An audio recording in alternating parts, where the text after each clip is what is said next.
Olá, meu querido irmão e minha querida irmã internauta. Neste momento, vocês assistirão a uma maravilhosa ministração da Palavra de Deus, completamente baseada nas Escrituras Sagradas. Uma palavra que visa a edificação do corpo de Cristo, que visa ao aumento de nossa fé, a edificação da nossa fé, a todos nós que amamos a Deus e que aguardamos pela sua segunda vinda. Você que deseja compreender da palavra de Deus, ser edificado, santificado, curado e liberto, neste momento pegue a Escritura em suas mãos, nos acompanhe nessa mensagem para a glória de Deus. Não se esqueça que no final você pode inclusive compartilhar com seus amigos essa mensagem, pode sinalizar com um joinha aqui embaixo do seu vídeo e mesmo tecer os seus comentários em o nome de Jesus. Vamos pegar nossas Bíblias neste momento, amados. Eu quero essa manhã ministrar uma palavra que Deus colocou no meu coração essa semana, uma palavra que eu acredito ser de grande importância para o nosso momento cristão. O tema dessa ministração, dessa palavra, é a responsabilidade da graça. Já ouviram falar de algo semelhante? A responsabilidade da graça. É o tema que nós vamos ministrar nesta manhã. Eu quero começar trazendo aos irmãos uma advertência. Abra sua Bíblia na segunda carta de Paulo aos Coríntios, no capítulo 10. Quero ler com os irmãos aqui os versículos 4 e 5. Antes de entrarmos propriamente nessa ministração, eu quero começar com uma breve advertência. Você que está em casa neste momento, que hoje nos assiste aqui pela internet, os irmãos que estão presentes neste salão, tanto quanto aqueles que depois, posteriormente, também receberão essa ministração por meio do canal do YouTube ou por meio do nosso site de Volta à Palavra. Que os irmãos possam começar comigo, entrem comigo nessa ministração, me acompanhem, cada passo, cada tópico que será aqui abordado, buscando a compreensão dessa verdade, e levando em consideração essa advertência que eu quero fazer aos irmãos, baseada aqui em 2 Coríntios capítulo 10, versículos 4 e 5, que dizem assim: porque as armas da nossa milícia não são carnais, e sim poderosas em Deus para destruir fortalezas, anulando nós sofismas e toda altivez que se levante contra o conhecimento de Deus, e levando cativo todo pensamento à obediência de Cristo. Vocês percebem como o apóstolo Paulo, ele fala aqui de armas poderosas em Deus. Ele também fala de uma milícia, fala de uma luta, fala de uma batalha, fala de uma guerra. E vejam que essa batalha, essa guerra a que o apóstolo Paulo aqui se refere, ela ocorre exatamente no nosso entendimento. É na mente onde se trava esse conflito espiritual. Os irmãos devem levar em consideração que a luz e as trevas estão constantemente lutando pela posse e pelo controle da nossa mente. É o bem e o mal, é Deus e o maligno, é o reino de Deus, o reino do maligno, que luta para controlar a nossa mente, para dominar o nosso entendimento, porque Deus sabe, o inimigo também sabe, que de acordo com aquilo que nós pensamos, de acordo com aquilo que nós somos constituídos no nosso entendimento, é que de fato nós teremos uma expressão, um viver, uma ação. Ou seja, aquilo que nós somos na nossa ação é aquilo que nós somos no nosso pensamento, somos na nossa mente, na nossa consciência. E é por isso que Paulo diz haver aqui uma batalha, ele diz porque as armas da nossa milícia, elas não são carnais, e sim poderosas em Deus para destruir fortalezas. Ele vai mostrando como que muitas vezes no nosso entendimento há fortalezas que impedem o entendimento, impedem que a verdade penetre no nosso ser. Fortalezas, anulando nós sofismas. O que são os sofismas? Senão as meia-verdades. Ou seja, são verdades que são trazidas de uma maneira corrompida.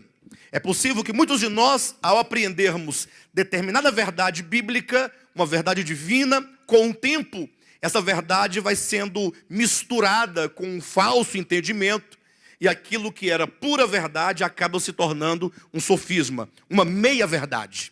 Ou seja, tem algo de verdade, mas tem algo de engano por detrás dessa verdade, ou que se mistura a essa verdade. E, portanto, as armas com as quais nós lutamos, elas destroem as fortalezas, elas anulam sofismas e toda a altivez que se levante contra o conhecimento de Deus. É exatamente essa disposição do coração, sobretudo nesse século em que nós estamos vivendo, século 21, estamos já no final de uma era, a era da igreja de Laodiceia, em que os homens são arrogantes, os homens em sua natureza, em sua constituição, são altivos, e portanto, não raras vezes nós somos altivos para com o conhecimento de Deus. Nós agimos com altivez, agimos com arrogância, como se nós fôssemos melhores do que Deus, ou como se nós entendêssemos mais do que Deus, ou soubéssemos mais do que Deus. É como se fosse uma criança rebelde, um adolescente rebelde contra os pais, que julga que os pais nada sabem, que os pais nada podem e de que não precisam dos pais, por isso lançam na face do pai continuamente aquelas palavras de arrogância, de altivez, como de alguém que fosse independente. Então essas armas que o apóstolo Paulo traz aqui, ele diz que destrói as fortalezas da mente, anula os sofismas e toda altivez que se levanta contra o conhecimento de Deus. Uma vez que essas armas poderosas, e essas armas poderosas são nada mais, nada menos do que a própria palavra de Deus. Então a palavra de Deus ela é poderosa, ela entra no coração do homem e destrói as fortalezas, ela anula os sofismas e anula essa altivez do coração do homem, levando todo pensamento cativo à obediência de Cristo. Então os irmãos percebem que há dois lados. Por um lado, é Deus querendo trazer o nosso pensamento cativo à obediência de Cristo. Ter uma mente cativa, uma mente sob o controle da verdade. Uma mente liberta pela verdade. Uma mente controlada pelo Espírito da verdade. Mas em contrapartida vem as trevas e elas vão ali construindo, edificando, erigindo fortalezas. Sabe para que as fortalezas? Para que quando a palavra vier, você possa resistir. Quantas vezes nós ouvimos a palavra com resistência? Ouvimos, entendemos, mas a altivez do coração muitas vezes não permite que nós simplesmente digamos: Senhor, é verdade, a tua palavra é a verdade, e tudo que não é a tua palavra não é a verdade, e por isso eu preciso, a despeito das dificuldades, de receber essa palavra e de fazê-la habitar dentro do meu coração mediante a fé. Então o maligno vai lutando para estabelecer ali as barreiras, as fortalezas, e ele vai misturando o engano na verdade, para criar os sofismas, para que você possa ficar dizendo: olha, eu sei, eu conheço a verdade, mas será que essa verdade, do modo como você conhece, ou do modo como você entende no momento, ela é a verdade pura ou uma verdade sofismática? Então a palavra de Deus tem esse poder de destruir fortalezas. Nessa manhã nós queremos ministrar uma palavra com fim em Cristo, pelo poder do Espírito Santo, de destruir as fortalezas prováveis ou possíveis que existam dentro de nós. Permita isso. Fala: Senhor, que a tua palavra entre em mim e destrua a fortaleza, destrua os sofismas e anule toda altivez do meu coração, de modo que ao final dessa mensagem o nosso pensamento, o nosso coração possa estar completamente cativo da verdade. Amém? Fica essa palavra como advertência para que você escute a ministração com o seu coração na mão. Escute com atenção, escute com temor e tremor, porque é a palavra de Deus, é a verdade de Deus que Ele nos concedeu para que nós pudéssemos compartilhá-la hoje. O que nós temos para hoje é uma palavra cujo tema é a responsabilidade da graça. Quero começar então pedindo que os irmãos abram a escritura na epístola de Paulo a Tito. Eu quero enumerar aqui, portanto, os tópicos que eu vou tratar, porque enumerando, os irmãos poderão acompanhar melhor o entendimento, a sequência do pensamento. Se Deus me der a graça, eu ministrarei aqui 4 tópicos e um apelo.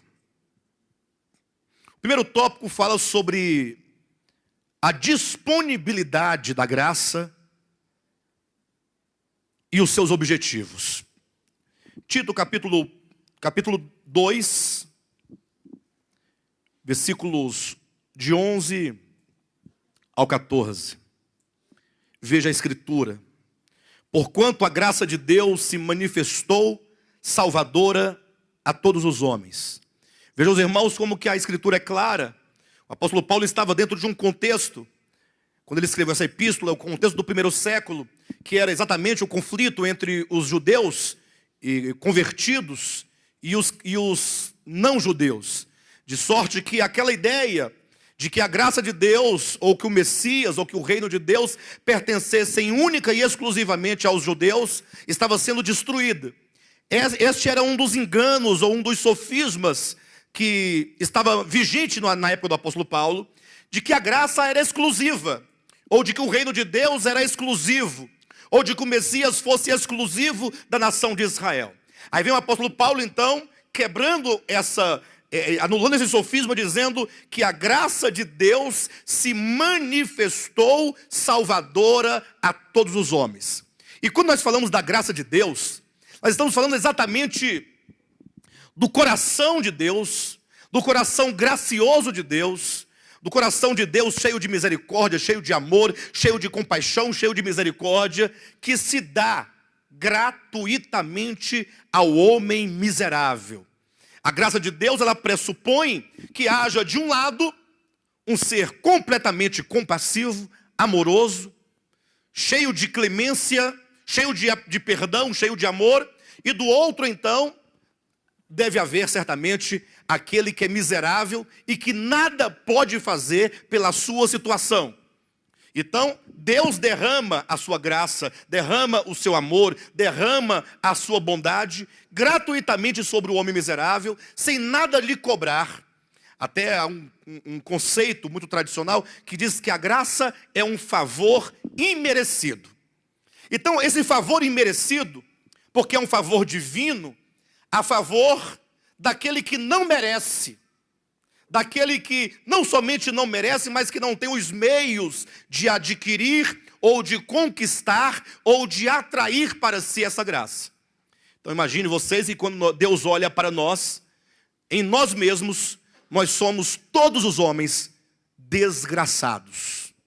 Porque a despeito de quão bom você pense ou pareça ser, o fato é de que os homens, eles estão destituídos da graça de Deus, estão destituídos da glória de Deus, todos pecaram. O homem, em natureza, ele é egoísta, ele é avarento, ele é mau, ele é perverso, mas ainda assim, Deus, ele nos amou profundamente. Ele nos amou incondicionalmente. E ele nada exigiu, absolutamente, em troca dessa salvação que ele nos concede. Somos salvos de fato, como Paulo diz aos Efésios, no capítulo 2, versículo 8, somos salvos pela graça. Nós somos salvos unicamente pela graça e não por meio de obra alguma. Esta é a mensagem central do Novo Testamento. Isso porque quando você encontra a encarnação de Cristo, você olha para a morte de Cristo, para a ressurreição de Cristo, ora, tudo isso visa, de um modo geral, alcançar este homem que carece de salvação. De sorte então que onde se prega o evangelho, essa mensagem da graça ela tem que ser dita para que o homem possa, no seu coração, reconhecer essa bondade de Deus, essa misericórdia de Deus, esse amor de Deus, para que ele tenha uma reação positiva. Infelizmente, este é um tema muito mal compreendido e sempre foi em muitos tempos, tanto na época da Reforma Protestante, quando esse tema da graça foi trazido à tona, em razão da cisão que houve na Igreja Romana, o movimento de reforma, e também nesses últimos dias em que nós vivemos. E neste ministério eu tenho percebido que também há uma certa confusão com respeito à finalidade da graça. Algumas pessoas, ao compreenderem a graça, entenderem que a graça de Deus se manifestou salvadora a todos os homens e, portanto, essa graça me alcança, ela me alcançou, ela me inclui. Então agora, entendendo isso, que eu sou salvo pela graça, é possível que o maligno, ele semeie no coração de cada um de nós, ele semeie o problema que tem se manifestado em quase todas as pessoas que ouviram a mensagem da graça como ela é. A chegar a um ponto de cair num tipo de comodismo espiritual e de não reagir ao chamamento de Deus, não reagir ao Evangelho, viver uma vida individual, uma vida egoísta, uma vida de pecado, uma vida totalmente descomprometida com Deus, com o Evangelho, com a sua palavra, com a igreja, fazendo tudo isso em nome de quê? Não, da graça. Não é porque nós somos salvos pela graça e, portanto, nada podemos fazer e nada precisamos fazer, e basta que se confie nessa graça e estaremos salvos. Entretanto, o apóstolo Paulo continua aqui no capítulo 2 de Tito, dizendo no versículo 12, educando-nos. Ou seja, essa graça de Deus, ela se manifestou a todos os homens, educando-nos. Então essa graça, ela tem um papel fundamental. Ou seja, o papel da graça não é simplesmente nos informar, dizendo que Deus é bom e que Ele nos ama e que nos salvou gratuitamente por meio da redenção em Cristo Jesus. Isso é verdade. Entretanto, a graça, ela vai além de uma boa notícia daquilo que Cristo fez por nós.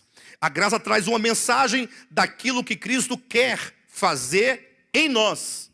Não somente o que Ele fez, mas o que Ele deseja fazer agora, que somos alcançados por essa graça. Por isso que diz, educando-nos para que, renegadas a impiedade e as paixões mundanas, vivamos no presente século sensata, justa e piedosamente. Esse verbo educar, seja no grego, seja no latim, seja em português, traz a ideia de ser conduzido para fora. Educar vem de ex ductor. Ducto é um caminho. Ducto é um caminho e esse ex quer dizer para fora. Então a graça de Deus, não somente ela nos salva, nos livra judicialmente do império das trevas, como agora ela pega em nossas mãos e começa a nos conduzir para fora do mundo, para fora das impiedades, para fora da mentira, do engano, das trevas, a fim de que, versículo 14, o qual a si mesmo se deu por nós, a fim de redimir-nos de toda iniquidade e purificar para si mesmo um povo exclusivamente seu, zeloso de boas obras. Ou seja, essa graça quer nos constituir um povo. Deus não quer simplesmente nos constituir indivíduos. Indivíduos que vivem cada um por si mesmo, cada um a seu modo, cada um do seu jeito. Não, Deus quer constituir um povo. Deus quer constituir uma nação santa, um povo santo, um povo que é coletivo, que possa viver à altura do seu chamamento, conforme nós encontramos aqui, versículo 12 continua dizendo, educando-nos para que, renegadas a impiedade e as paixões mundanas, vivamos no presente século sensata, justa e piedosamente, aguardando a bendita esperança e a manifestação da glória do nosso grande Deus e Salvador Jesus Cristo.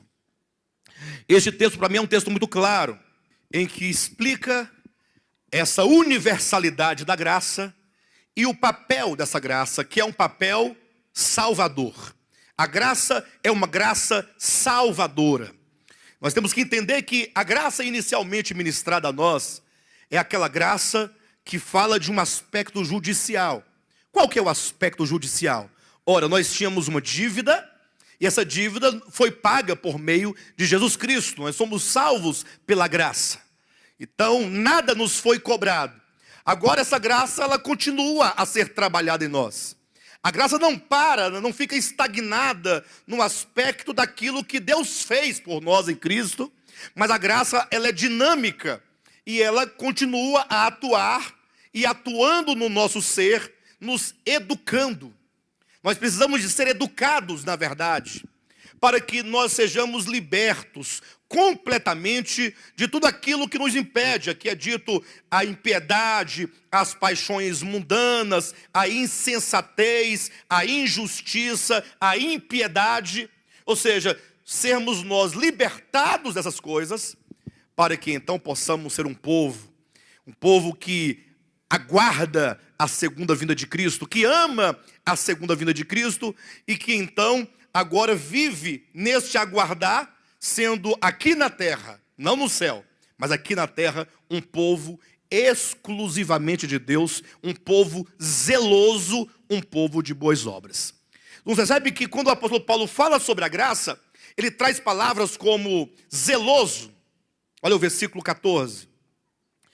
Ele diz, um povo exclusivamente seu, zeloso e de boas obras. Ou seja, falar sobre a graça não significa que essa graça, ela dá o direito ao crente, ao homem, à pessoa, de viver como ela bem quiser.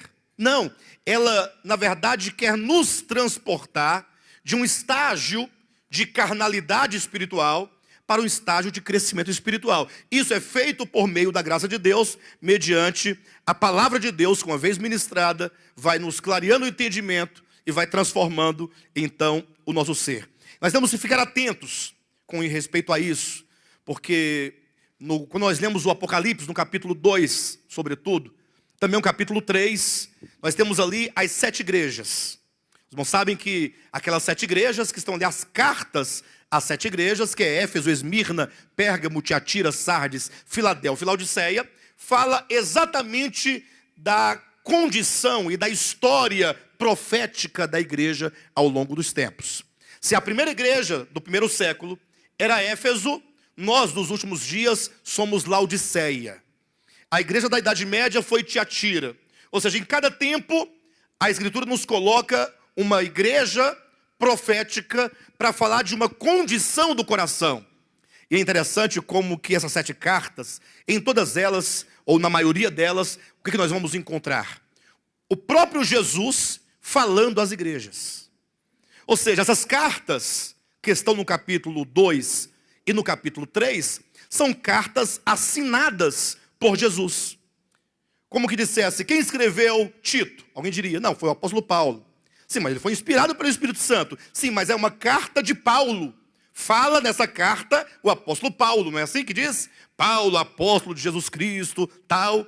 Agora, quando você lê Apocalipse, capítulos 2 e 3, carta à igreja em Éfeso, no cabeçalho de cada uma delas, é o próprio Jesus quem se dirige à sua igreja para exortá-la e para fazê-la ver os seus desvios, para fazê-la ver a sua real condição, sobretudo a condição do coração, que se reflete nas nossas obras, que se reflete no nosso viver, que se reflete nas nossas ações.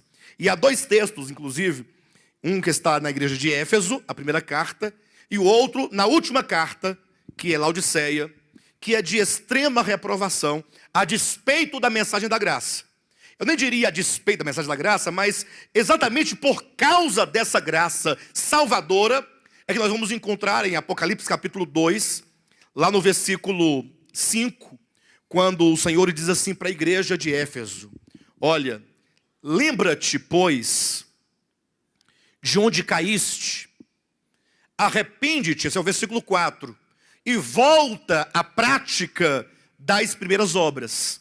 No versículo 5 vem a advertência, se não, em outras palavras, se a igreja não se colocar na posição para a qual ela fora chamada, nós temos que entender que o Senhor nos colocou como coluna e baluarte da verdade. Olha que privilégio, olhando para cada um de nós aqui, imaginar que o Senhor nos chamou para que neste século, um século de profundas trevas, nós sejamos coluna e baluarte da verdade. Então ele diz, lembra-te, pois, de onde caíste, arrepende-te e volta à prática das primeiras obras. Senão, o que acontecerá? O que diz na sua Bíblia?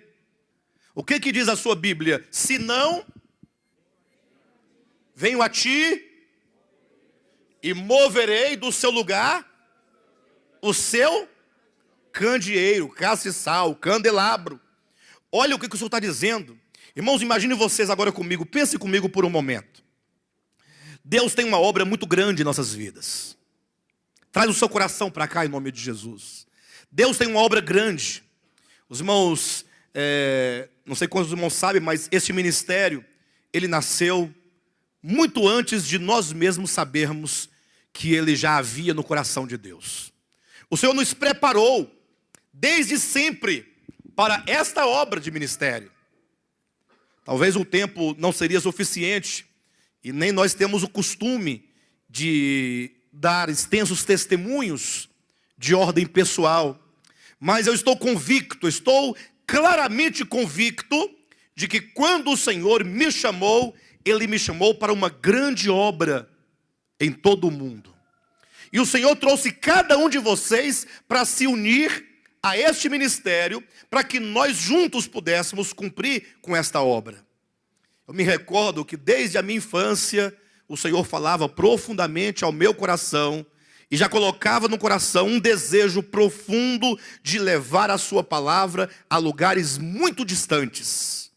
Desde sempre, eu tive no meu coração uma paixão muito grande pela Escritura, inclusive. Agora estamos aqui, o Senhor nos deu o privilégio de podermos ter uma compreensão da verdade, como pouquíssimas pessoas possuem. Então o Senhor nos coloca como um candelabro, como um candeeiro, numa posição. Para que serve um candeeiro, irmãos? Não é para iluminar, não é para testemunhar, não é para brilhar, para resplandecer, para trazer luz. Esse é o papel da igreja. Ser um candelabro que ilumina, que brilha, que resplandece, que dissipa as trevas da ignorância, as trevas do pecado, as trevas do desconhecimento de Deus, as trevas do desconhecimento da verdade, as trevas da mentira. Agora o Senhor então coloca aquele candelabro e diz: olha, vocês vão ficar aqui neste lugar e nesta posição para poder resplandecer. Como o próprio Cristo disse, que ninguém acende uma candeia e coloca debaixo de uma mesa. Ou coloca? Ou seja, existe uma posição, existe um lugar estratégico onde se coloca a luz. Então o candelabro, ele também tem uma posição, um lugar onde se coloca para ali ele funcionar como uma fonte de luz, uma fonte de conhecimento, uma fonte de verdade, uma fonte de libertação. Agora, imagine agora que esse candelabro, que é a igreja, de repente vai perdendo aos poucos, vai perdendo a intuição do seu chamamento, vai perdendo aquele sentimento que ardia tão profundamente por esse chamamento.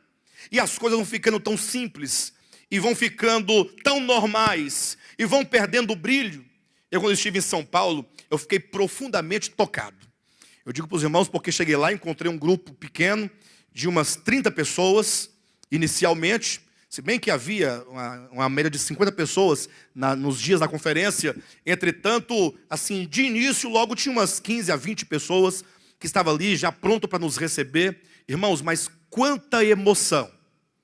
Você vê pessoas que ao olharem para você, brilham os olhos, choram e dizem assim: muito obrigado porque vocês vieram aqui. Que coisa maravilhosa. Pessoas que viajaram de lugares distantes para estar lá e estiveram lá todos os dias. Estiveram lá na quinta-feira à noite, na sexta de manhã, na sexta à noite, no sábado de manhã, no domingo de manhã. E olha que nossas mensagens são bem extensas, né? Para suportar todas essas reuniões, nessa extensão de mensagens que nós ministramos, sentadinhos lá, ouvindo, sorrindo, abraçando, colaborando, recebendo essa palavra maravilhosa, ao passo que aqui no Distrito Federal, eu vejo que nós já estamos muito fartos, nós estamos um pouco obesos, nós estamos gorfando palavra. Ou seja, tanta palavra que eu posso escolher o dia de ouvir ou não ouvir, porque, na verdade, nem tem muito tempo para ficar, é muita palavra, é muito longa, então, aí nós vamos perdendo aquele primeiro amor, aquela paixão, aquele ardor, e ao irmos perdendo, nós vamos nos enfraquecendo. Aí o Senhor diz assim, olha, lembra-te, pois, de onde caíste. Ou seja, qual foi o ponto, qual foi o momento em que você se distraiu e se permitiu ser levado por outros sentimentos, por outros, ou por vários entretenimentos que acabaram roubando o teu tempo, roubando a tua mente, roubando o desejo de viver para Deus, de ser útil para Deus. E o Senhor diz, olha, se vocês não se arrependerem, se não mudarem, uma coisa é certa, eu removerei do seu lugar o seu candelabro. Tirar do lugar quer dizer, eu passarei essa graça a outro povo. Os irmãos acham que não há pessoas sobre a terra, ou aqui no DF, ou em Taguatinga que seja, ou em outro lugar, a quem Deus não poderia ter dado esta revelação que Ele deu a você e a mim? Por que Ele nos escolheu a nós? Por qual motivo? Por que Ele te escolheu? Eu sou sincero, simplesmente eu não sei por quê. Honestamente, não vejo em nós nenhuma vantagem sobre nenhum outro cristão que nos faça melhores do que eles para o Senhor ter nos escolhido. Mesma coisa de perguntar por que Deus escolheu a Davi. Eu também não sei. Deus, Ele escolhe, e essas escolhas são, muitas vezes, constituem um mistério do coração de Deus. Agora, uma coisa eu sei, que aqueles que são chamados, não somente por essa graça de salvação, da qual todos os homens são alvo, mas sobretudo dessa graça ministerial. O Senhor diz, eu removerei do seu lugar. Aqui é uma, abre aspas, ameaça, fecha aspas, no aspecto coletivo. Porque o candelabro é a igreja, remover a igreja é remover todos nós. E pegar essa mensagem, essa verdade, essa revelação e entregar a um outro grupo de pessoas que possa fazer cumprir e fazer valer o privilégio. Mas há uma outra palavra de advertência também na última carta de Laodiceia, e essa agora não é coletiva. Não é remover o candelabro que é a igreja, mas agora é uma advertência individual, quando no capítulo 3, versículo 16, o Senhor fala, olha, porque você não é quente e nem frio, eu estou a ponto de vomitar-te da minha boca. Que palavra dura, não? Palavra dura. Uma palavra, você fala assim, olha, não dá para engolir você. Porque você tem se tornado morno. Ser morno quer dizer ser indiferente. Porque o texto não diz como a maioria das pessoas interpretam ou entendem, como se o ser frio fosse ser desviado e o ser quente fosse ser um crente pegando fogo. Não. Aqui ele diz, porque não és frio e nem quente, estou a ponto de vomitar-te da minha boca. Ele quer vomitar porque você não é frio e porque você não é quente. Ou seja, você não está decidido, porque o quente e o frio são temperaturas específicas. Agora o morno não. O morno é a mistura do frio com o quente. É o meio termo, é o intermediário, é o crentinho médio, é aquele que não faz diferença, é aquele que não fede nem cheira. Aí o Senhor diz, olha, eu vou vomitar da minha boca. Vou te devolver. Isso é uma reprovação, não no sentido de se perder a salvação, mas está falando de uma reprovação quanto ao nosso sabor e quanto ao nosso ser, ao nosso coração.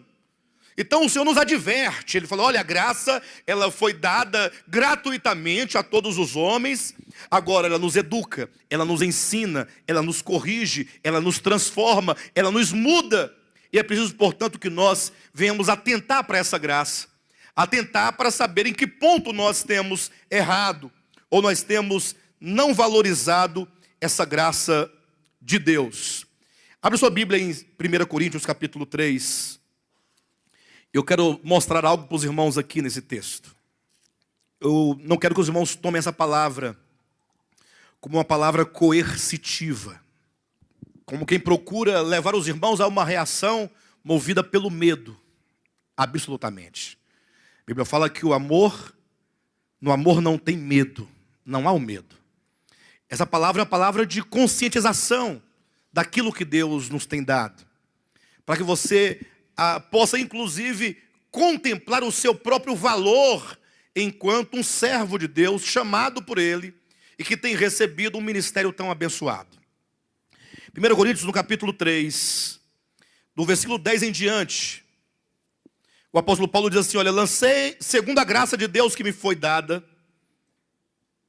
lancei o fundamento como prudente construtor, e outro edifica sobre ele, porém cada um veja como edifica.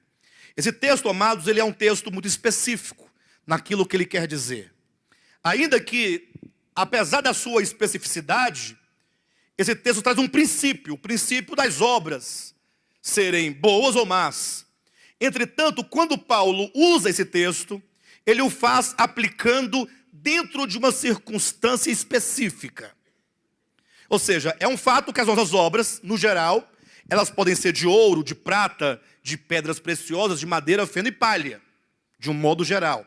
Mas quando Paulo usa esse princípio, ele aplica esse princípio dentro de um contexto específico. Pastor, qual é o contexto dessas palavras? Ele está dizendo aqui de um fundamento e de um outro que edifica sobre o fundamento. O assunto aqui, portanto, são as obras da edificação. Não são qualquer obra, não é qualquer tipo de obra. São as obras da edificação. E o que prova isso são os versículos anteriores, quando ele diz lá no versículo 4. Ou melhor, no versículo 6. Eu plantei, Apolo regou, mas o crescimento veio de Deus. De modo que nem o que planta é alguma coisa, nem o que rega, mas Deus que dá o crescimento. Ora, o que planta e o que rega são um, e cada um receberá o seu galardão segundo o seu próprio trabalho. Ou seja, um planta, o outro rega. Então, na igreja, todos nós, enquanto ministério, nós temos uma participação ministerial.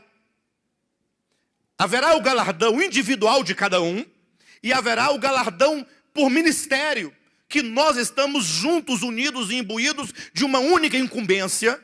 O Senhor diz, olha, o fato é que cada um, nesta edificação, veja lá como edifica. É exatamente o versículo 11. Ou melhor, o versículo 10, no finalzinho. Porém, cada um veja como edifica. Ou seja, como você se posiciona, como você está agindo nesta causa, nesta obra de edificação.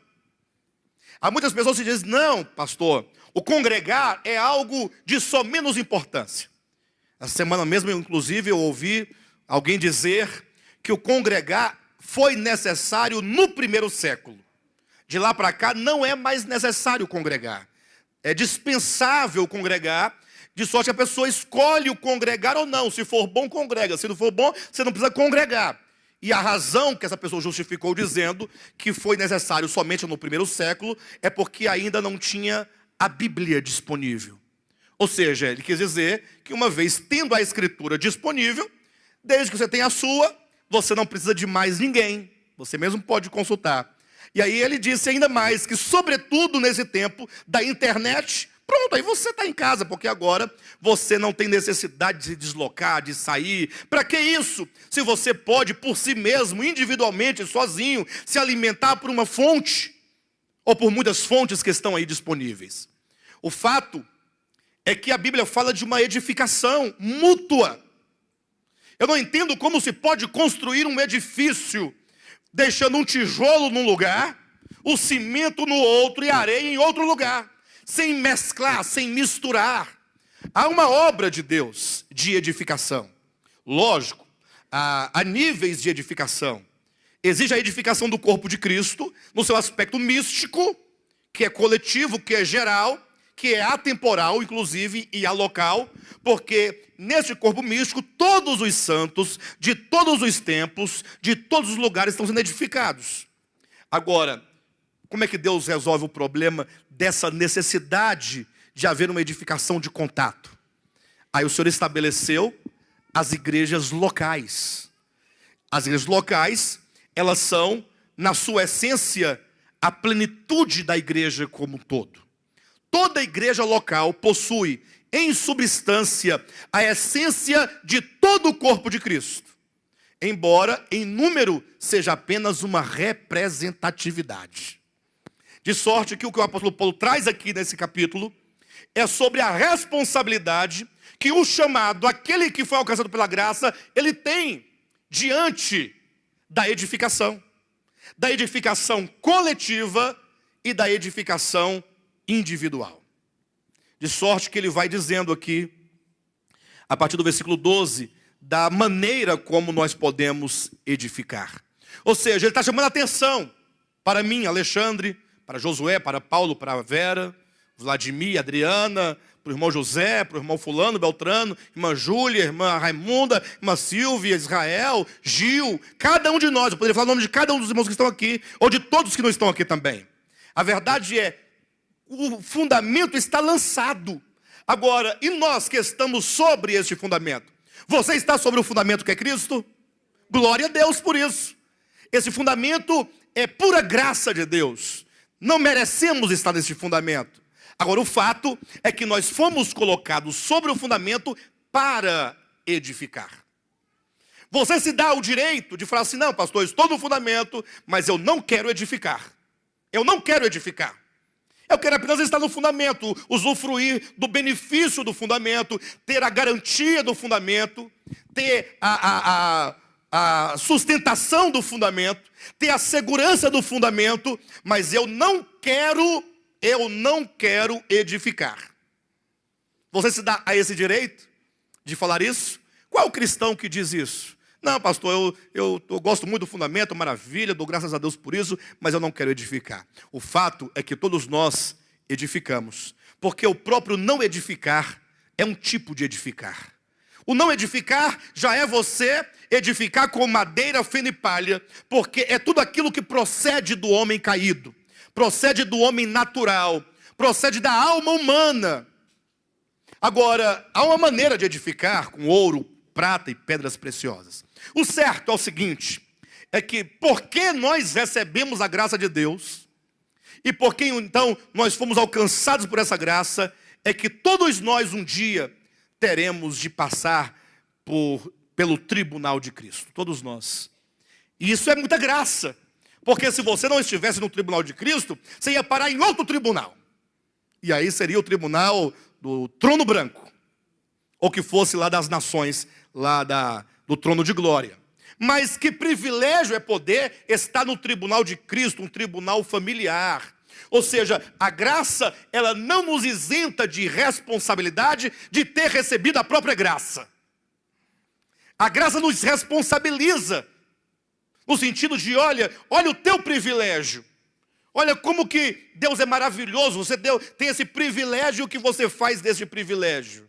O que você faz desta graça maravilhosa? E eu pensando isso essa manhã, antes de vir aqui para a reunião, eu me lembrei de Lucas capítulo 16. Não, na verdade, o Lucas 16 foi ontem, né? Mas hoje eu me lembrei que antes do capítulo 16 de Lucas, veio um 15. Foi o que me lembrei. Porque eu coloquei na minha sinopse aqui, está aqui, ó, Lucas 16. Nós temos duas parábolas que tratam exatamente desta responsabilidade. Hoje de manhã, o Espírito Santo falou para mim assim, olha, antes do capítulo 16, tem o capítulo 15, que eu não tinha me atentado para esse fato. Não que o capítulo 15, não é isso? Mas o que introduz o capítulo 16 é o capítulo 15. Ou seja, eu tenho que ler o capítulo 16 pensando no capítulo 15. Porque no capítulo 15 nós temos 3 parábolas. E no capítulo 16 temos 2 parábolas. Agora, vejam que o capítulo 16, e eu vou falar quais são as parábolas do 16, ele nos fala a parábola do administrador e a parábola do rico e Lázaro. Eu digo parábola porque, embora fosse ali um fato, mas o fato foi contado para alegorizar uma outra situação. Por isso nós chamamos de fato alegoria, mas para simplificar o entendimento, temos a parábola do administrador e a parábola do rico e Lázaro. Ambas as parábolas, eu falarei para os irmãos daqui a pouco, elas tratam da responsabilidade cristã, ou da responsabilidade do servo, da responsabilidade daquele que está imbuído de um serviço, está ali estabelecido para um determinado serviço. Mas aí, como o capítulo 16 fala dessa responsabilidade, desse serviço, o capítulo 15, que o introduz, nos traz a parábola da ovelha perdida, a parábola da dracma perdida e a parábola do filho perdido. O que nós temos nessas três parábolas, da ovelha, da dracma e do filho? Os três perdidos. Primeiro, nós temos a ideia de que se o filho está perdido, se a dracma está perdida, se a ovelha está perdida, nós temos aqui três símbolos que se referem ao mesmo objeto, ou seja, ao homem perdido. Então, um tema subsidiário do capítulo 15 é que o homem está perdido. Porque o tema principal está no pastor que busca a ovelha, está na mulher que varre a casa até encontrar a moeda perdida, e está no pai que recebe os filhos de braço aberto. Ou seja, está na graça de Deus. É o Deus Trino, Pai, na parábola do filho pródigo, o Filho, na parábola da ovelha perdida, e o Espírito Santo, na parábola da dracma perdida. O Espírito, o Pai e o Filho, o Deus Trino, completamente cheio de graça, para buscar, para iluminar e para receber o filho perdido. Porque na parábola da ovelha perdida, o pastor busca a ovelha. Na dracma perdida, o Espírito Santo ilumina a casa para encontrar a moeda. E na parábola do filho pródigo, o pai recebe. Então o Deus Trino é aquele que graciosamente, movido pelo seu amor, pela sua bondade, pela sua graça, ele busca, ilumina e recebe o perdido. Isso é uma manifestação profunda de quê? Da graça de Deus. Diga amém. Quem foi alvo do capítulo 15 de Lucas? Diga amém. Diminuiu. Mas tudo bem. Quem não foi, eventualmente poderá sê-lo, não é? Mas vamos lá. Quem foi alvo da graça de Deus no capítulo 15 de Lucas, quando fala da ovelha perdida, a dracma perdida, o filho perdido? Ou quem aqui, porventura, foi a ovelha perdida, ou a dracma perdida, ou o filho perdido, que foi alcançado pelo amor gracioso de Deus Trino? Melhorou um pouco mais. Então todos vocês que estão no capítulo 15 precisam transitar para o capítulo 16. Eu sou aquele filho perdido. Eu sou aquela dracma perdida. Eu sou aquela ovelha perdida que o filho foi buscar, que o Espírito Santo iluminou e limpou a casa, varrendo, e que o pai recebeu com festa. O pai não recebeu com tristeza, com rancor, não recebeu assim, com a pulga atrás da orelha. Será que ele vai fazer de novo? Será que ele não veio pegar o restante dos bens que sobraram? Não, não. O pai recebeu com alegria, com festa. Com festa. Interessante que quando a Bíblia diz que quando o pecador se converte, há uma festa no céu. E não é sem razão que a festa do Pentecostes, lá do Antigo Testamento, que era a festa da colheita, que em Atos capítulo 2 representa a colheita de almas, ou seja, pecadores sendo colhidos e sendo recebidos. Então, Pentecostes é colheita, que significa colheita de almas, que é salvação de pessoas.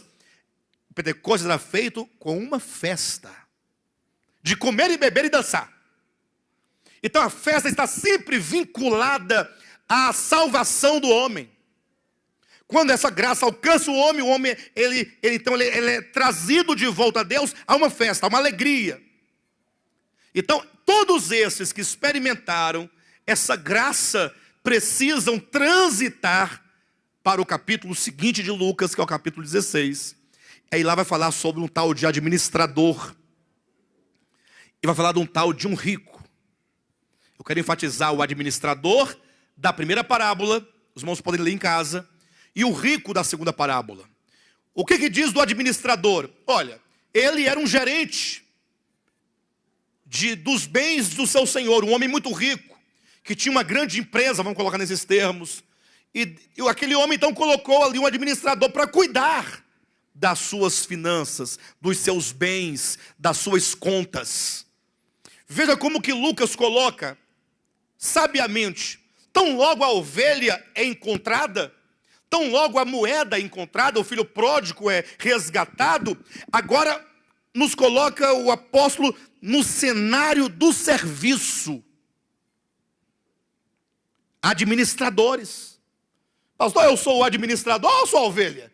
Você é uma ovelha que se tornou administradora do ponto de vista da sua consciência de sua responsabilidade agora. Não que nós não fôssemos antes, mas que somente quando a pessoa é salva, resgatada, é que agora ela vai ter o entendimento de que ela foi chamada para servir. E agora então, esse administrador, em suma, o tempo é muito pouco, mas esse administrador, ele não estava fazendo a coisa direito. Ele estava defraudando os bens do seu senhor. Vamos imaginar então que na parábola seguinte, a parábola do rico, o rico estava esbanjando os bens. Aqui o administrador estava defraudando os bens. Ou seja, tanto de um lado como de outro, falta a responsabilidade quanto à sua função. O administrador, ele tem que simplesmente levar a cabo aquilo que o seu senhor quer, do modo como ele quer. De repente, diz a Bíblia, que o patrão daquele homem ficou sabendo que ele estava defraudando os seus bens, por isso ele lhe procurou e disse, olha, presta conta da tua administração, porque tu já não permanecerás nela. E agora foi que aquele administrador foi pensar, e agora, o que eu farei? Eu não vou seguir na parábola, quero parar aqui. E agora, o que eu farei? Porque tem que prestar conta da administração. O que será de mim agora no meu futuro? Então todos nós aqui somos a ovelha, a moeda, o filho perdido, mas que agora estamos na condição consciente de administradores de Deus. O Senhor nos tem chamado, ou não tem chamado? Nos tem dado entendimento, ou não tem dado entendimento? Revelação. Nós somos, na verdade, grandes dispenseiros, ou ministério dispenseiro dessa revelação neotestamentária de Deus. Agora, vai chegar um momento, esse momento pode ser hoje, para mim, pode ser hoje para você, pode ser amanhã, não sabemos o dia exato, mas sabemos que logo, logo, o Senhor dirá assim, olha, Vladimir, presta conta da tua administração, porque tu já não permanecerás nela. O que significa isso? Você vai deixar este mundo, essa vida humana, você vai partir para a eternidade. E é neste momento, quando a pessoa sabe, ela se vê diante da demissão iminente da sua responsabilidade, é então que a pessoa pergunta, e agora? O que eu vou fazer? Vocês já pensaram nisso, irmãos? De que hoje o Senhor pode pedir a tua administração. Administração. Hoje. Como você tem administrado tudo aquilo que Deus te deu, sobretudo essa grandiosidade de revelação e de entendimento. Como você tem edificado e o que você tem feito para edificar. Ou será que você simplesmente se acha no direito de não edificar? Essa primeira parábola do 16 mostra isso. Agora a segunda parábola é extremamente interessante. E eu preciso que os irmãos pensem comigo, se concentrem bastante, porque agora é o ponto essencial que eu quero tratar com os irmãos, que é a parábola do rico e Lázaro. Reafirmo que nós falamos parábola, porque embora narre ali um fato, mas esse fato narrado foi usado numa aplicação em um momento para representar algo. O que diz então o fato, a alegoria do rico e Lázaro? Jesus contou uma história assim, olha, presta atenção. Diz que havia um homem rico. Pensa num homem rico. E de acordo com Romanos capítulo 11, atenção porque nós vamos transitar para contextos diferentes. De acordo com Romanos 11, nós hoje somos este homem rico. O homem rico, lá da parábola de Lucas 16, a partir do versículo 19, diz que havia um homem muito rico. e que ele vivia diariamente assentado a uma grande mesa, onde ele se regalava. Um homem rico que se vestia de púrpura e tinha uma mesa diante de si completamente farta. Pensem numa mesa farta. E ele sentado a essa mesa, agora todos os dias ele se regalava diante daquela mesa, daqueles manjares, e comia, e bebia, e se lambuzava, e ia caindo um pedaço de comida, de pão no chão, e as migalhas ia caindo e sujando, e ele comendo, tranquilamente, porque coisa boa é quando você tem fartura. Por que você vai se preocupar, ou com o que você vai se preocupar, se a sua mesa é farta? O que importa se a mesa do vizinho não tem?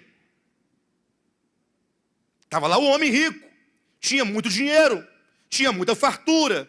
Mas Jesus continua dizendo, e jazia à porta daquele rico um homem chamado Lázaro, cheio de chagas, morrendo de fome, desejoso de se alimentar das migalhas que caía da mesa do rico. Mas o rico não dava. Esse é o quadro que Jesus pintou. Os irmãos conseguem vislumbrar esse quadro? Coloque-se agora você nesta mesa, junto a esta mesa. Você é o homem rico. Essas riquezas todas, nós veremos daqui a pouquinho, dizem respeito às riquezas da revelação, que a despeito de serem rudimentares, era o melhor que tinha, que os judeus haviam recebido de Deus. A mesa farta diz respeito àquilo que eles receberam enquanto oráculos de Deus. Então pense você está numa mesa farta ou você está jazendo à porta daquele que tem a mesa farta? Você, membro do ministério apostólico de Volta à Palavra, onde você está? Pense um pouco comigo. Custava esse rico falar assim, ó pessoal, é o seguinte, eu sou um homem muito rico, muito privilegiado, agraciado por Deus, então eu vou dividir isso aqui, Vou dividir porque tem um Lázaro ali fora, e eu vou chamá-lo para dentro, vamos dar um banho nele, vamos curar as feridas dele, e vamos colocar ele para comer à mesa conosco. Colocá-lo à mesa para comer conosco. Custava ele fazer isso? Esse era o papel dele. Porque essa parábola, ela visa demonstrar a condição dos judeus na época de Cristo.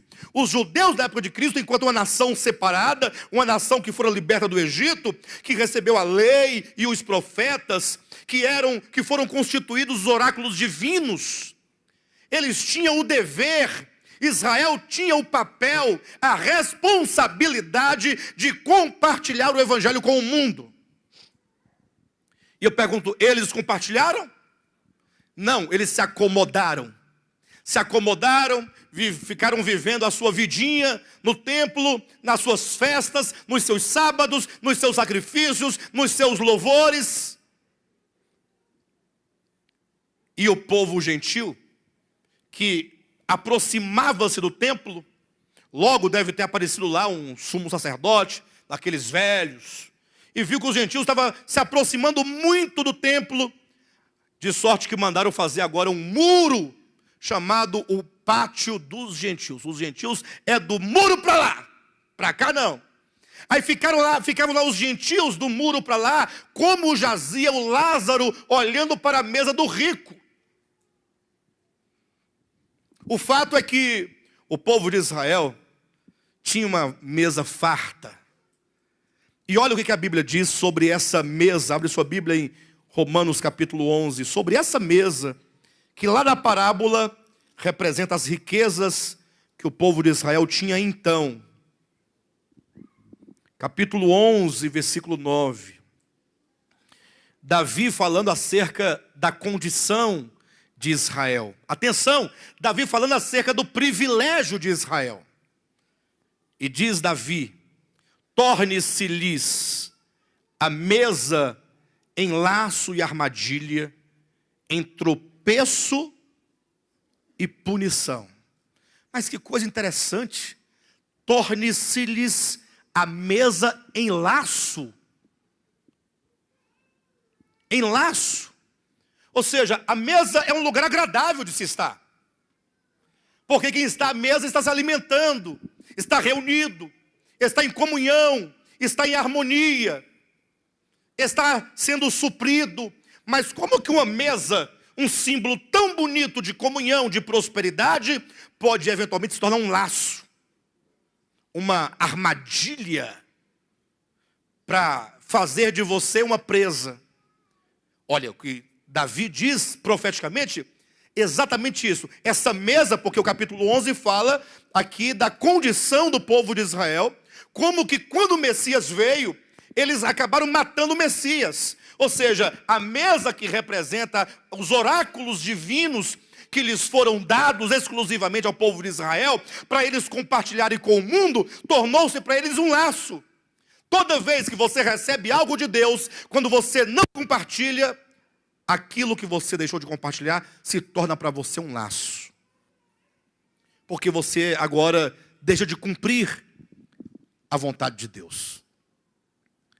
Então, aquele homem rico olhava para Lázaro, Lázaro olhava de longe para ele, com fome. E isso ilustra lá no tempo de Cristo, o povo de Israel em relação aos gentios. Como hoje representa a nossa condição, partindo aqui do princípio da riqueza, do princípio da mesa farta, em relação a todos os homens, cristãos ou não, que estão como Lázaro, com fome.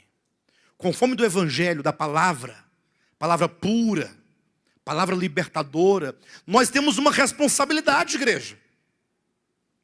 Nós temos um dever espiritual. O Senhor não nos chamou para nos encher a barriga e ficarmos aqui pançudos, igual o Sancho Pança. Não, nós fomos chamados para compartilhar, para dividir a palavra, para pregar a palavra. E para isso nós temos que nos unir e nos fortalecer para essa obra. Agora, o que aconteceu? Aí vem a segunda parte da parábola. Jesus disse, olha, aconteceu morrer o rico. E aconteceu morrer também o Lázaro. E esse é o ponto dramático da parábola. Porque enquanto você está vivo com aquela mesa farta, você não se dá conta de que a sua vida é breve. Você não se dá conta de que você é mortal. Não se dá conta de que a vida é fugaz. E os anos passam voando. Talvez você se sinta jovem, forte. E talvez você até viva, inclusive, muitos anos. Deus te abençoe que você viva aí 200 anos. Mas 200 anos passa voando. Rapidinho você vai se dar conta. Puxa, eu já estou dessa idade. Um dia desse eu era jovem, estava lá jogando bola. Agora eu estou aqui, nesse lugar. E aí acontece de morrer o rico e morrer o Lázaro. Todos nós vamos morrer. Ou Jesus vai voltar, o que não deixa de ser morte, no sentido que você sairá de uma vida e de um mundo para outra vida e outro mundo. Diferente. Porque morte é transição. Vinda de Cristo será também transição. Então, independentemente de morte ou vinda de Cristo, o grande fato, é que o rico morreu. Só que o rico não contava que ia morrer. Ele não contava com isso. E é o nosso problema, nós não contamos com isso. E aí, meus irmãos, quando a gente está à beira da morte, ou quando nós morremos, acredito que toda pessoa quando morre, a primeira coisa que ela faz, quando pisa do outro lado da vida, ela sai pelos portões da vida e entra pelos portões da morte, a primeira coisa que ela deve pensar é, se eu pudesse voltar para resolver aquela pendência que ficou lá. Porque se eu pudesse voltar, se Deus me desse a graça, como Ele fez com o rei Josias, de me dar a graça de eu viver mais 10 ou 15 anos. Poxa, eu poderia usar esse tempo agora para fazer o que eu não fiz. Aí eu ia valorizar, ia pegar com firmeza, eu ia me dedicar, eu ia orar, eu ia ajudar os irmãos na intercessão, na palavra, nas reuniões, na comunhão, mas são duas as portas da morte. Como já dizia Antônio Vieira, E alguém perguntou, mas Vieira, por que são duas? As portas da morte não pode ser 3 nem 4. Ele falou assim, duas eu tenho certeza, porque a Bíblia fala sobre as portas da morte, portanto não pode ser uma, é plural, então no mínimo 2. E por que 2 e não 3? Porque 3 também é plural. Ele diz assim, porque por uma você sai da vida, por outra você entra na eternidade. Lógico, é uma intuição, mas o fato é que todos que passam ao adentrar, ao sair da vida, ainda dá para voltar. Mas ao adentrar a eternidade não tem retorno. E agora? Ah, se a gente pudesse voltar, né? Ah, se pudesse voltar para poder resolver aquelas coisas. E acontece exatamente então, como diz a Escritura, com respeito a Esaú. Esaú, na sua juventude, na sua força, na sua capacidade, no tempo em que ele pensava que o tempo não passaria, ele pensava que o tempo não chegaria, porque o jovem nunca pensa que vai chegar aquele dia. Aí ele pegou e vendeu a primogenitura por um prato de lentilhas. Eu não sei quantos aqui conhecem lentilha, mas naquele tempo a lentilha era um alimento muito pobre. Ou seja, era um alimento comum na mesa de todas as pessoas. O pobre comia lentilha, o rico também podia ter se quisesse. Era um alimento comum, como hoje é o pãozinho de sal na mesa do rico e do pobre. Então, mas para ficar mais claro, colocamos assim que trocou o direito de primogenitura por um miojo. Trocar a primogenitura por um miojo. Macarrão instantâneo. Quanta miséria, quanta falta de visão, quanto desentendimento, quanta treva. Irmãos, o que nós temos nas nossas mãos é algo muito grande e nós às vezes trocamos por um miojo. Mas aí acontece que o tempo passa, daqui a pouco está lá já Esaú, diante do seu pai que já está velho, e agora chegou o momento de receber a primogenitura. E seu pai simplesmente lhe diz, olha, não tenho primogenitura para você. O seu irmão já levou a primogenitura. Eu já entreguei para ele. Aí nesse momento, Esaú, que não se lembrava mais, volta no passado e lembra no dia que ele vendeu. Puxa vida, eu vendi, é verdade. É verdade, era minha. Mas eu vendi, troquei por um prato de lentilhas. E aí o escritor aos Hebreus diz que Esaú foi corroído de um sentimento, como quem buscava um lugar de arrependimento e não encontrava. O que significa buscar um lugar de arrependimento? É que ele pensava assim, poxa, se eu pudesse voltar, lá naquele dia que eu cheguei no campo, que Jacó estava fazendo lá o guisado de lentilhas, e que eu pedi um pouco para ele daquele guisado, ele não me deu, e ele disse que me daria em troca da primogenitura, se eu pudesse voltar, se o tempo voltasse, se fosse possível regressar, eu diria não para ele, ficaria com fome, mas não trocaria. Só que agora é tarde, agora é tarde, agora o negócio agora é encarar a consequência. Interessante que em Gálatas capítulo 6, versículo 7, o apóstolo Paulo diz assim, olha, não vos enganeis. Não vos enganeis. Olha, por que ele diz não vos enganeis? Simples, porque o homem é tendencioso a se enganar, a se iludir. Nós sabemos, mas nós ficamos nos convencendo de que não é verdade aquilo. Você quer ver uma coisa aqui? Quem aqui sabe que vai morrer? Todo mundo. Agora, quantos vivem isso enquanto uma realidade possível hoje? Ninguém. Isso é se enganar. Nós estamos nos enganando. Porque eu posso hoje ainda ir para o Hades, minha alma ir para o Hades, para o inferno. Seol, escolha o nome que você quiser. Lógico, para o lugar lá de descanso, né? Evidentemente. Mas o fato é que eu posso ir hoje. Já imaginou? Chegar em casa hoje lá por volta de 1h30, que é o horário que eu chego em casa, 2 horas da tarde no domingo. Aí troco de roupa, me assento para poder almoçar. Vai lá, a Vaninha está lá em casa, ela arruma lá comidinha para mim, eu como. Aí eu vou deitar no sofá aqui, vou assistir um programa, dar uma relaxada. Aí começa a se bater no sofá.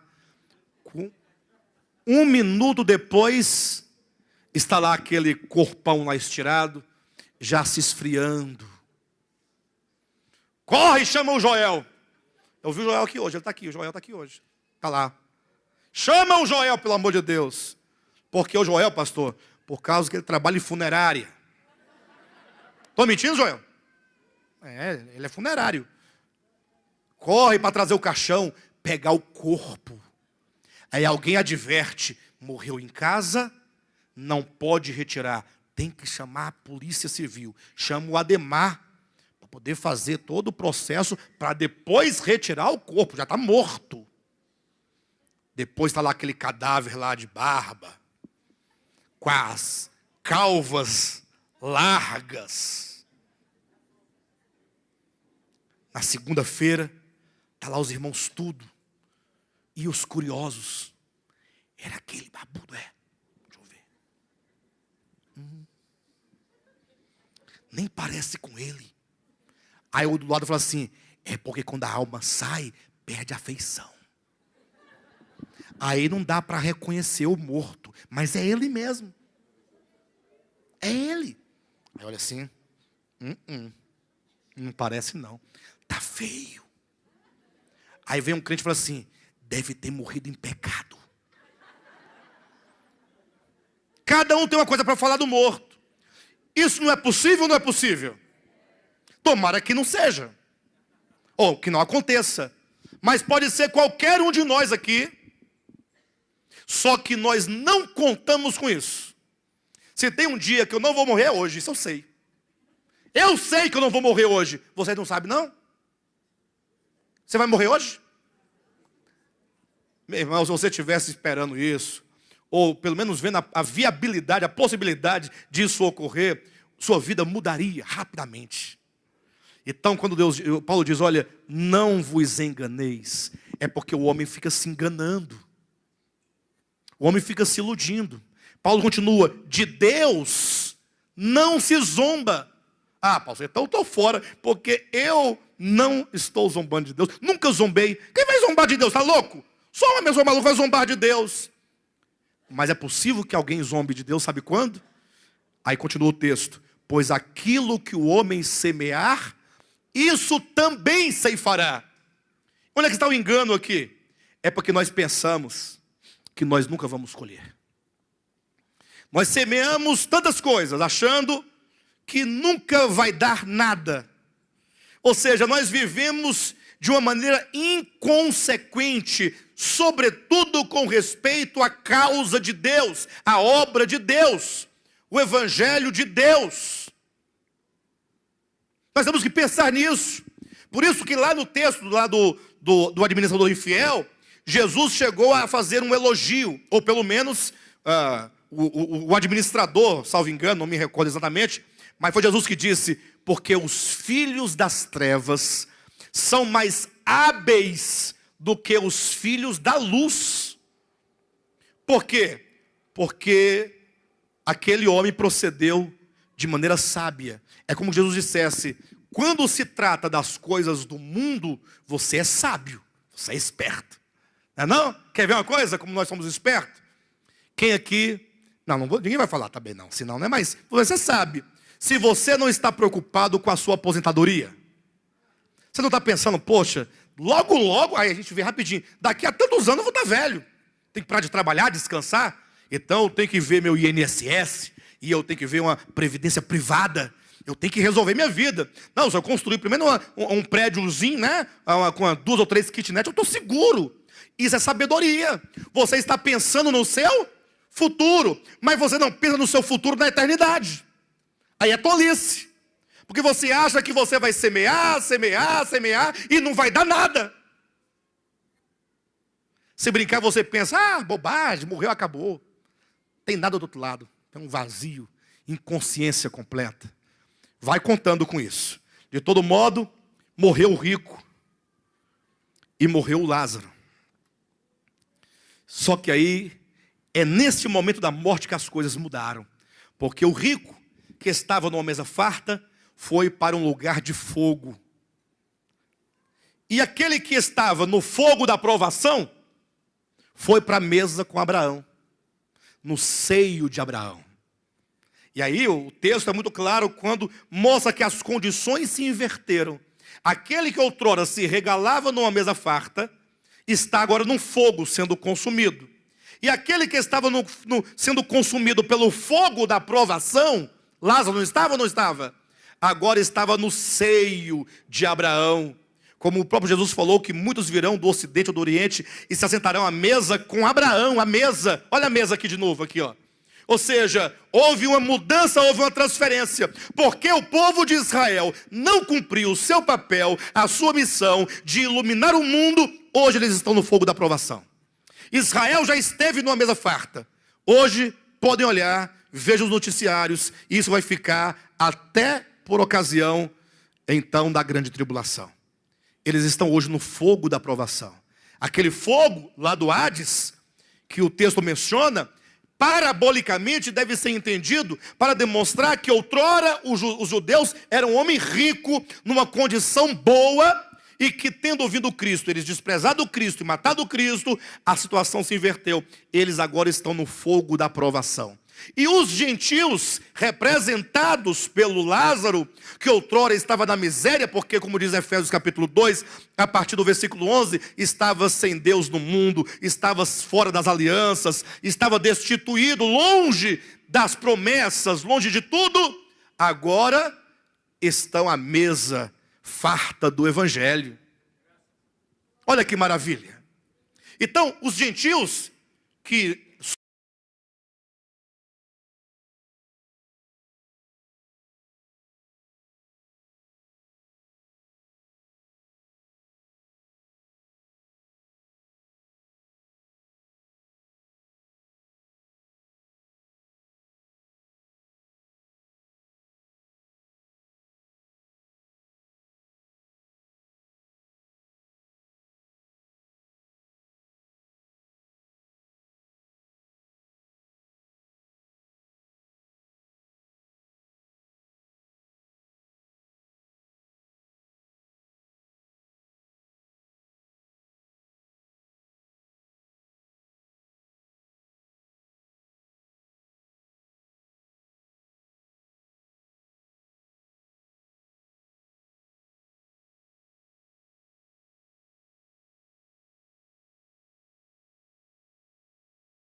você plantou, por que Deus tem a ver com a sua história? Você foi lá, plantou milho, vai colher milho. E por que Deus, onde é que está aqui o juízo de Deus aqui? Está no fato de Ele não ter te obrigado a plantar uvas. Porque Deus poderia te obrigar, você vai plantar uva. Não, Senhor, eu quero colher uvas, mas eu quero plantar milho. Eu falei, não vai. Eu sou Deus, eu mando, tenho poder, vai plantar uva. E Deus não faz. Este é o juízo de Deus. Paulo fala aos Romanos, capítulo 1, que Deus os entregou. Ele entrega, ele deixa, vai. Esse deixar ir é o juízo de Deus. E aí você colhe aquilo que você plantou.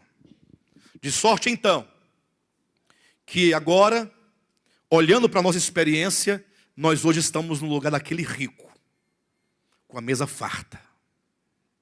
Paulo, falando desse mesmo ponto, ele diz, eu me sinto devedor, tanto a gregos quanto aos judeus. Ai de mim, se não pregar o evangelho. Isso era uma visão clara que ele tinha acerca da sua responsabilidade, do seu dever.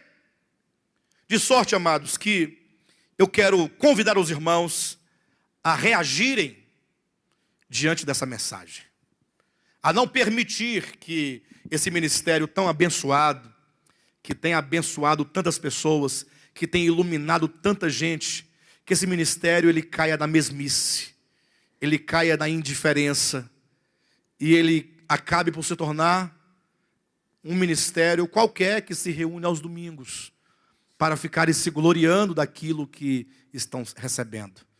Não vamos permitir isso. Então eu passei aqui pelo tópico da graça, da responsabilidade, a reprovação. Eu falei que ia enumerar, acabei não enumerando nada, não foi? Mas não tem importância, vocês entenderam tudo, não foi? Todos os efeitos, abra sua Bíblia em 1 Timóteo, 2 Timóteo, capítulo 1.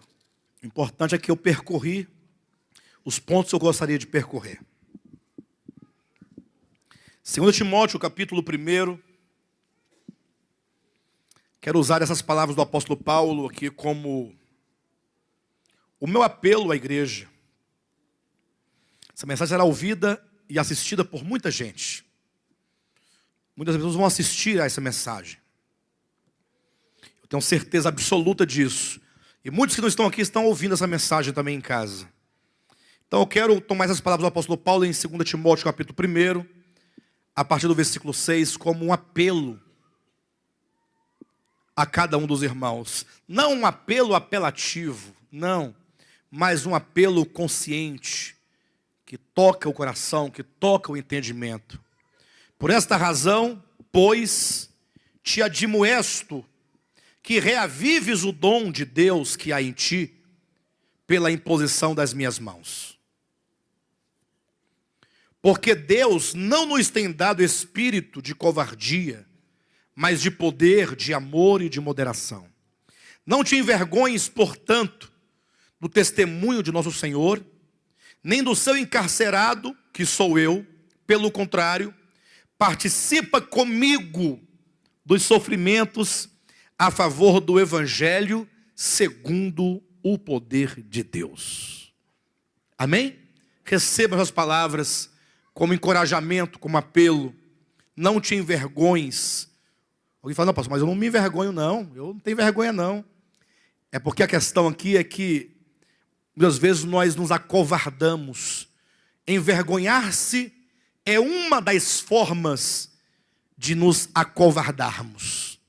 Porque alguns podem se tornar covardes diante da sua responsabilidade por vergonha de professar ser seguidor de um crucificado e de ser então cooperador de um encarcerado, que era o apóstolo Paulo. Ou seja, ele diz assim, olha Timóteo, não tenha vergonha de anunciar o Cristo crucificado não. E não tenha vergonha de você ser um discípulo, ou que seja ser um cooperador de alguém que está encarcerado, que sou eu. Ah, você é o quê? Não, eu sou servo do crucificado. E você é de qual ministério? É do encarcerado, né? Ministério apostólico dos encarcerados. Ah, mas você não tem vergonha não? Pregar um crucificado e seguir um encarcerado. Então Paulo diz, não te envergonhes do Evangelho. O Evangelho é o poder de Deus. Não te envergonhes, portanto, do testemunho de nosso Senhor. Esse testemunho ao ser crucificado. Nem do seu encarcerado, que sou eu. Então, o envergonhar-se, o que a Bíblia vai chamar lá no Apocalipse de tímidos. Lembra que eu falo que os tímidos não herdarão o reino de Deus? Já viram esse texto? Aí a pessoa que é tímida fala assim, pastor, então eu estou fora, porque eu tenho uma timidez. Não, não é essa timidez natural. É a timidez do acovardamento. Você pode se acovardar por ser tímido para pregar a palavra, ou seja, você se recolher em você mesmo. Isso é um tipo de covardia, essa timidez. Ou ficar envergonhado. Ou que seja, por outro lado também, o comodismo, a preguiça. Ou então esse coração cheio de sofismas, cheio de fortalezas, que vive buscando um motivo para justificar as suas faltas. Ah, não vou não. Eu não vou porque é o seguinte, eu vou explicar para vocês aqui. Primeiro que depois que se conhece de volta à palavra, não se congrega mais em lugar nenhum. Já ouviram isso? Quem já ouviu isso? Depois que conhece de volta à palavra, não tem como congregar mais em lugar nenhum. E lá também eu não vou porque aquele pastor tem uma cara feia. pastor Alexandre tem cara feia. E ele é arrogante. Então eu não vou. Bem, está bem justificado, não está não? Eu não vou na zona porque quem congrega, quem já viu de volta a palavra, não vai lugar nenhum mais. E não de volta a palavra. Não, aquele pastor lá não serve para nada. Não tem valor, não tem futuro. Então ele está bem justificado, está bem acomodado. Esse é um tipo de acovardamento. Então o apóstolo Paulo diz, não te envergonhes, nem do testemunho, nem do encarcerado. Pelo contrário, participa. Olha o verbo, participa comigo dos meus sofrimentos. Se una a mim neste trabalho. Vamos juntos levar essa obra adiante. Porque Deus não nos tem dado espírito de covardia, mas, como diz o texto, mas de poder, de amor e de moderação. Está aí o meu apelo a cada um dos irmãos individualmente, para nós levarmos juntos essa palavra. Amém? Muito bem, queridos, vocês acabaram de assistir a essa ministração maravilhosa. Eu tenho certeza que ela tocou o seu coração, que ela de fato lhe ajudou na sua fé, porque essas mensagens visam de fato a edificação do corpo de Cristo. Por isso eu quero te convidar neste momento a que você compartilhe com outros esta mensagem, compartilhe no Facebook, nas redes sociais, teça aqui embaixo os seus comentários, para que essa palavra se multiplique e se propague para tantas outras pessoas que ainda não a ouviram e não a conhecem. Inclusive, eu quero estender aqui o meu convite para você que mora aqui no Distrito Federal, para estar conosco em uma de nossas reuniões aqui na QI 4, lote 23, em Taguatinga Norte. Todas as quartas e domingos nós estamos aqui reunidos, sempre com uma poderosa e maravilhosa palavra de Deus sendo ministrada ao nosso coração. Domingo às 9 horas da manhã e às quartas-feiras às 20 horas. Venha, faça-nos uma visita para que possamos nós estreitar a nossa comunhão para a honra e glória do nome de Jesus Cristo. Há também a nossa igreja em Guarulhos, São Paulo, a nossa igreja em Planaltina, Distrito Federal, e também a nossa igreja em Goiânia. Consultando o nosso site, devoltapalavra.com, vocês terão acesso aos endereços, aos dias de cultos e mesmo os contatos com os respectivos pastores para a glória de Deus. Vamos juntos lutar pela fé cristã, pela fé do Evangelho, para a glória de Deus. Amém.